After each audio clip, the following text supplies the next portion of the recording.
Hello guys, welcome back. आज की इस वीडियो में हम आपको 11th class hornbill English core book से चैप्टर नंबर 3 जिसका टाइटल है डिस्कवरिंग टट द सागा कंटिन्यूज और जिसे हावर्ड कोल्टर ने लिखा है। हावर्ड कोल्टर जो एक ग्रेट आर्कोलॉजिस्ट हैं।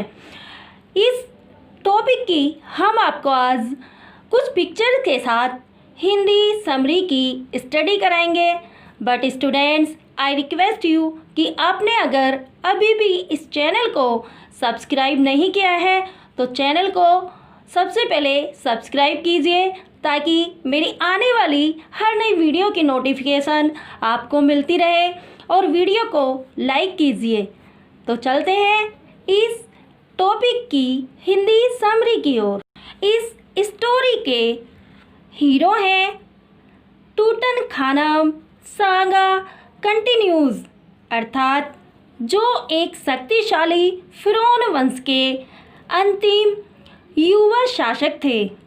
इनके वंशजों ने मिस्र या इजिप्ट पर सदियों तक शासन किया तथा अपने अपने शासनकाल में अलग अलग प्रकार के कस्टम्स और कुछ ट्रेडिशन का आरंभ किया तथा कुछ पुराने संस्कारों और रीति रिवाजों को बंद भी कराया था।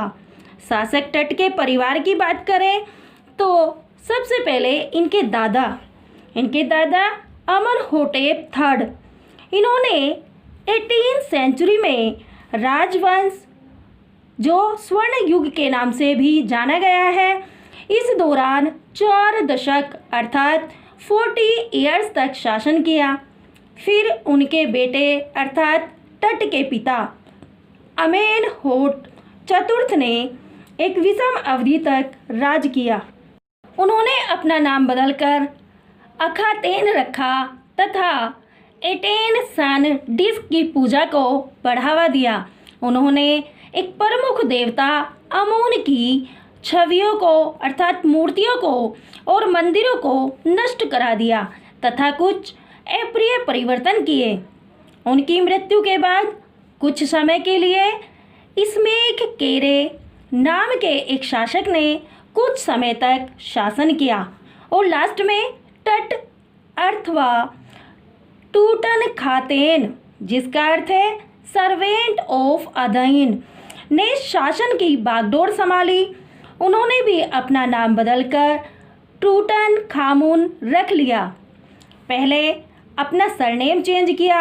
आफ्टर दैट जो ओल्ड कस्टम थे जिन्हें उनके पिता ने बंद करा दिया था उन्हें पुनः वापस लागू कर दिया। इन्होंने 9 वर्ष तक शासन किया। इनके शासनकाल में प्रजा बहुत खुश थी, लेकिन अचानक इनकी मृत्यु हो गई। युवा एज में ही इस वंश का शासक की मृत्यु के साथ ही इस वंश का अर्थात फिरौन वंश का भी अंत हो गया। इनकी मृत्यु का कारण अस्पष्ट था। सभी के मन में 2 सवाल उठते थे जिनका कोई उत्तर नहीं मिल रहा था। नंबर 1, उनकी मृत्यु कैसे हुई और नंबर 2, मृत्यु के समय वे कितने वर्ष के थे। उन्हें उस समय की प्रथा के अनुसार एक ममी में दफन किया गया तथा दैनिक उपयोग की चीज़ों सहित धन की जबरदस्त मात्रा में दफनाया गया ताकि वे मृत्यु के बाद अपने जीवन में उनका उपयोग कर सके। यह भी माना जाता था कि सोना उनके पुनरुत्थान की गारंटी देगा। समय बीतता गया लेकिन लोगों के मन में यही क्वेश्चन था जिसका कोई उत्तर नहीं मिल रहा था कि आखिर टट की मृत्यु कैसे हुई। समय बीतता गया। 1922 में हावर्ड कोल्टर जो एक महान आर्कियोलॉजिस्ट थे, उन्होंने टट के मकबरे की खोज की। अब खोजकर्ताओं का उद्देश्य उनकी मृत्यु का कारण स्पष्ट करना था। जैसे ही ये लोग मकबरे में किंग टट की मम्मी की खोज करने गए और उसे बाहर निकालने लगे तो उसी समय तेज हवाओं ने हलचल मचा दी। काले बादलों ने आकाश को ढक लिया। ताबूत खोजने से यह पता चला कि टट को सोने अर्थात गोल्ड का बहुत शौक था। हो भी क्यों नहीं, वह खानदानी रईस जो था, उनके पापा उनके दादा सभी शासक रह चुके थे, इसलिए इनको शुद्ध सोने के ताबूत में दफन किया गया और खजाने में कीमती डॉलर, जड़ा हार और कफन, अंगूठियां, ताबीज, एक औपचारिक एप्रन, सैंडल और फिंगर रिंग थी जो सभी प्योर गोल्ड के बने थे। रोजमर्रा के सामान में जैसे बोर्ड गेम, कांस्य रेजर, लिनन, अंडरगारमेंट्स, भोजन और शराब आदि पाए गए। कार्टर में 3 नेस्टेड ताबूतों की जांच की गई तो कार्टर ने यही पाया कि इनमें विलो और जैतून के पत्तों की माला, जंगली अजवाइन, कमल की पंखुड़ियाँ और कॉर्नफ्लावर के साथ एक सजा हुआ कफन मिला। इससे आर्कियोलॉजिस्ट ने यह सिद्ध किया कि टट की मौत मार्च या अप्रैल में हुई थी, क्योंकि ये फूल, ये प्राकृतिक जो भी चीज़ें मिली थी, ये मार्च और अप्रैल में ही मिलती हैं। टट का ताबूत या मम्मी जहाँ पर थी, उस मकबरे को वैली ऑफ द किंग भी कहा गया है। कार्टर को राजा की मम्मी को ताबूत से निकालने में काफ़ी कठिनाइयों का सामना करना पड़ा, क्योंकि अनुष्ठान रेजिन ने कठोर सोने में रखे टट के शव को ताबूत से चिपका दिया था। अतः शरीर के प्रत्येक जोड़ को तोड़ा गया व सिर को शरीर से अलग किया गया। इसको इस तरह हटाने के लिए सन हीट की भी हेल्प ली गई, क्योंकि मिस्र में सन हीट एक अच्छा साधन है जिससे ऊष्मा और ज़्यादा प्राप्त हो जाती है, लेकिन सन हीट ने भी इसकी बहुत ही कम मदद की। अतः औजारों की सहायता से शरीर को कॉफिन से अलग किया गया। कोल्टर की खोज के 40 वर्ष बाद यानी 1968 में एक एनाटॉमी प्रोफेसर ने उसकी बॉडी का फिर इंस्पेक्शन किया और एक चौंकाने वाला तथ्य सामने आया, जिसमें मम्मी का एक्सरे किया गया था।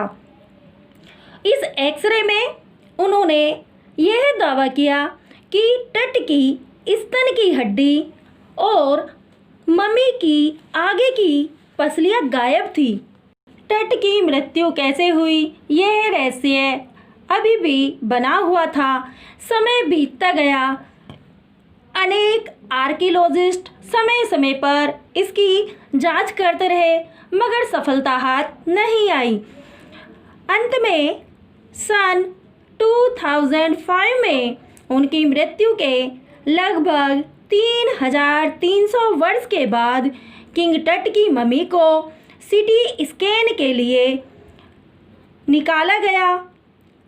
कहा जाता है कि जिस समय टट की बॉडी को सीटी स्कैन के लिए ले जाया जा रहा था, तो उसी समय जैसे लोग मकबरे से ताबूत लाने लगे तो हवाएं तेज चलने लगी थी और मौसम ने अपना रुख बदल लिया था।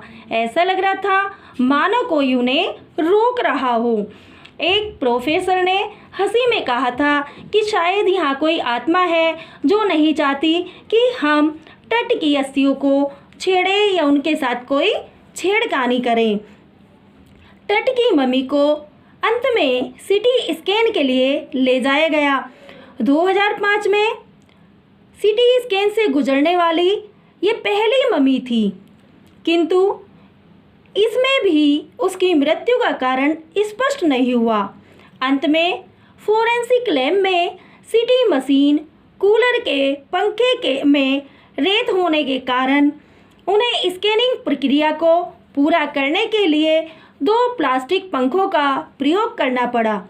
इसमें अड़चनें आती रही, लेकिन काफ़ी प्रयास के बाद 20 मिनट में ये उनकी मम्मी का सीटी स्कैन हुआ तथा सीटी स्कैन के बाद यह पता चला कि तट में एक गिरे सिर, गर्दन, कशेरुक, एक हाथ, रिब पिंजर और रिब पिंजर की कई अस्थियां और खोपड़ी में एक संक्रमण दिखाई दिया।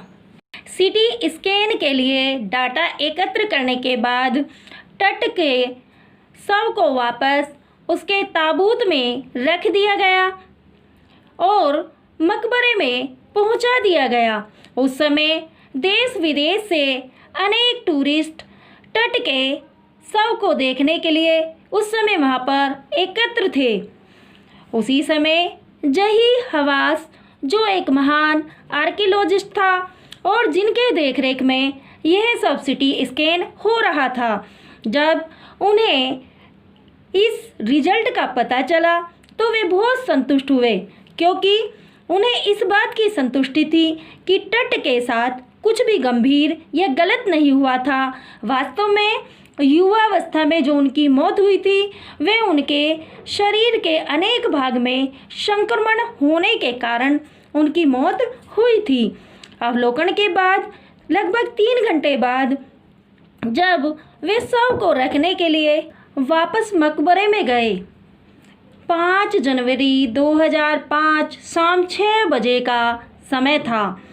उस समय फिर एक प्राकृतिक दृश्य देखने को मिला। जैसे ही वे मकबरे में पहुंचे तो हवा रुक गई और आसपास एक मूक मौन आ गया। तट के मकबरे के प्रवेश के द्वार के ठीक ऊपर आकाश में ओरियन तारामंडल था, जिसे इजिप्ट के निवासियों द्वारा असीरिश की आत्मा के रूप में भी जाना जाता है। जैसे ही लोग वे वापस आए तो फिर हवा दोबारा से चलने लगी। इस तरह से यहाँ पर तट की मृत्यु का वास्तविक कारण पता चल गया कि वास्तव में तट की मृत्यु इन्फेक्शन के कारण हुई थी। सो स्टूडेंट्स, मुझे उम्मीद है कि आपको यह वीडियो अच्छे से समझ में आई होगी, ये स्टोरी अच्छी लगी होगी और उम्मीद करती हूँ इस वीडियो को आप बार बार देखें। अब नई वीडियो के साथ फिर आपसे मुलाकात होगी। इसी के साथ thank you for watching it.